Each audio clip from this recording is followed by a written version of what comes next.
মা আয়েশা রাদিয়াল্লাহু তাআলা আনহা থেকে বর্ণিত যে তিনি হজের সফরে কীভাবে ছিলেন সেটা তিনি উল্লেখ করেছেন। তিনি বলেছেন যে আমরা যখন তাওয়াফরত অবস্থায় ছিলাম, যখনই কোনো মানুষ দেখতাম তো আমার উপরে একটা কাপড় টেনে আমি ধরতাম এইভাবে, যাতে করে কেউ আমার চেহারাটা দেখতে না পায়।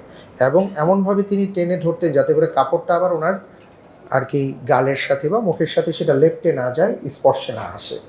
তো এখান থেকে বর্তমানে আমরা দেখি যে বাংলাদেশ থেকে একটা ভালো পদ্ধতি বের হয়েছে, সেটা হলো যে আমাদের যে সকল মা বোনেরা হজে যান বা ওমরায় যান তাদের একটা ক্যাপের ব্যবস্থা করা হয়। এই ক্যাপটার সামনে দিয়ে মূলত কাপড়টা থাকে, অর্থাৎ ওই কাপড়টা আপনার মুখের সাথে লেপ্টে যাচ্ছে না, আপনি ওটা ধরে রাখতে পারেন। তো ধরে রাখলে যেটা হবে, দুটোই আপনার আদায় হবে।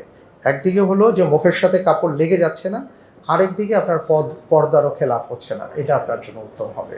আর দ্বিতীয় যে ব্যাপারটা আপনি বলেছেন যে না, আপনি যদি জুমার সালাত আদায় করেন তো আপনার জোহরের সালাত আদায় করতে হবে না। শুকরিয়া।